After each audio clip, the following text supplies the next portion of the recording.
আমার না নিঘাত মনে হয় আমার মাকে মনে হয় কোনো মেছো ভূতে ধরেছে গাইস। রোজ রোজ 3 রকম রান্না, মাছের ঝোল, কোনো একটা সবজি দিয়ে মাছের ঝোল, নয় পেঁপে দিয়ে মাছের ঝোল, কলা দিয়ে মাছের ঝোল, এই সব।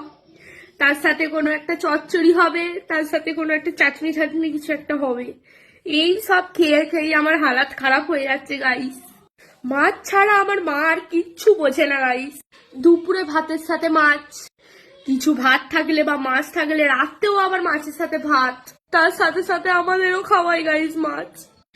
আমার বাপি যদি একদিন না মাছ আনে, আমার মা তো তাহলে গোটা ঘর জুড়ে তুলকালাম লাগিয়ে দেয় গাইস।